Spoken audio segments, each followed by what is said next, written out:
Hello, dear students. How are you? I hope that you will be fine at your home. And without wasting any moment, let's start our today's topic. Students, हम कुछ topics for example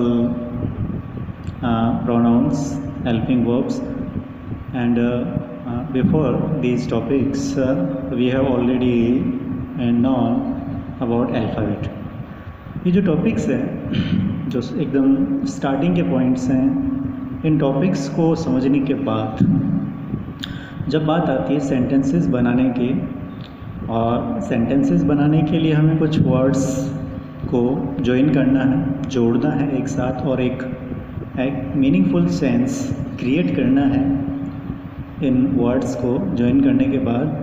तो हमने helping verbs जानी और pronounce में personal pronouns के बारे में जानकारी ली। अब कुछ वर्ड्स जो हमें एक सेंटेंस बनाने के लिए ज़रूरी होंगे, वो वर्ड्स होंगे वर्ब्स, और वो वर्ब्स कैसे हो सकते हैं, सो लेट्स चेक।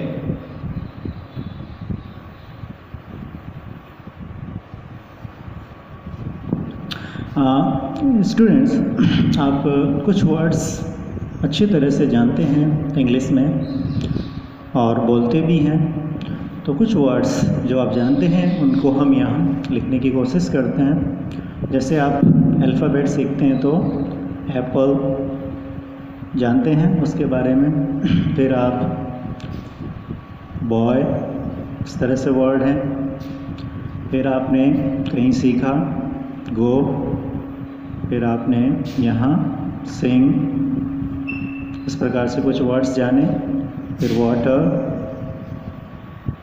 फिर आपने कुछ वर्ड्स ऐसे ड्रिंक जो आम बोलचाल के वर्ड हैं, मिल्क,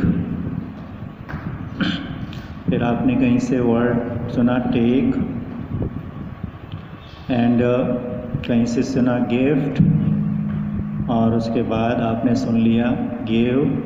इस प्रकार के कुछ वर्ड आपने सुने, लेकिन सुनने के बाद उनको हिंदी में हम क्या कहते हैं, उनका जो मीनिंग है वो हिंदी में क्या है, वो हमें समझ में नहीं आ रहा। तो ऐसे कुछ वर्ड्स को आप सेलेक्ट करें और फिर उनका मीनिंग अपने जो एल्डर ब्रदर सिस्टर्स हैं उनके साथ कंसल्ट करें, उनसे उनका मीनिंग जानने की कोशिश करें और फिर पता करें कि ये वर्ड क्या है। देखिए एप्पल, एप्पल जो है ऊपर लिखा हमने, इसका मीनिंग जैसे सेब है, ये खाने की वस्तु है। इसके बाद एक वर्ड है गो, यहाँ हमने लिखा है इसका हिंदी में मीनिंग जाना, दोनों में फ़र्क है। ऊपर लिखा हमने सेब, उसका जो अंतिम लेटर है, अक्षर है, वो ब है जो कि कॉन्सोनेंट है, बिल्कुल। जाना, इसमें भी ना कॉन्सोनेंट है लेकिन उसमें एक वोवल्स की पावर है, मात्रा लगी हुई है, जाना। अब जब नीचे वाला जो मीनिंग है हम उसको देखेंगे, ऊपर वाला एक बार फिर इसको देखते हैं, इसका जो मीनिंग है वो हो गया लड़का। अब इसमें नीचे वाले में फिर से देखा गाना, तो सिमिलरिटी जो एक रूपता है नीचे के शब्दों में वो है ना।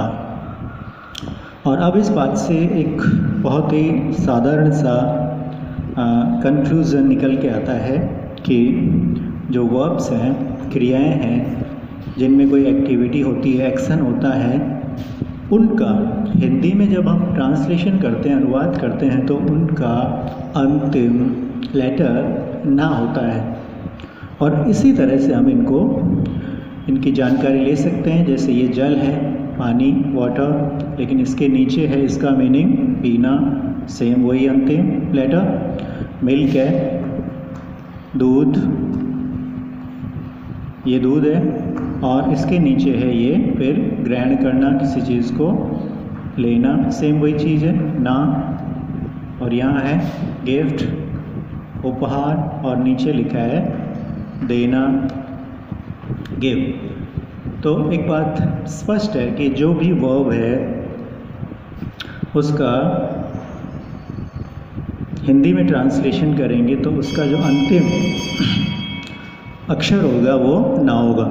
अब जो भी है हमें वर्ब समझ में आ गई कि इस प्रकार से वर्ब होती है। अब जो सिंगल वर्ब है वो ही एक मीनिंगफुल सेंस रखता है और उसी से एक सेंटेंस बनता है। अब जो हमारे पास है उन्हीं से हम सेंटेंस बनाएंगे।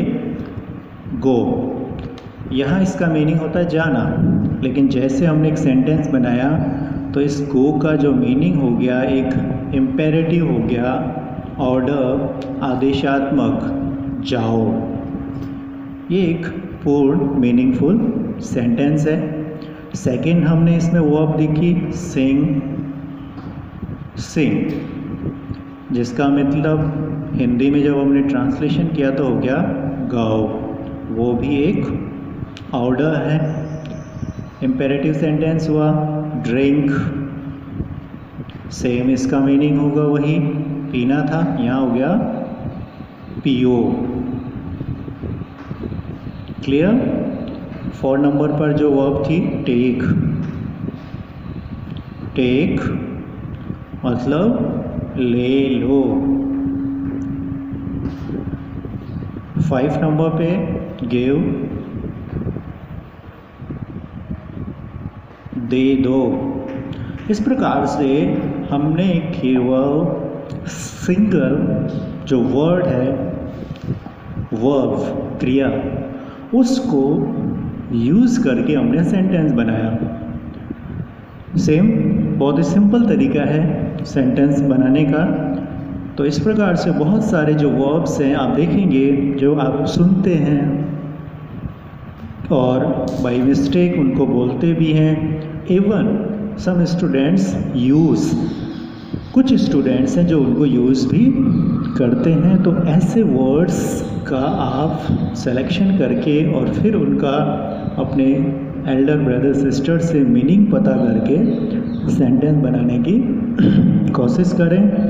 And I hope that you will get success to make more sentences every day, and finally you will be able to talk in second language. So best of luck, have a nice day.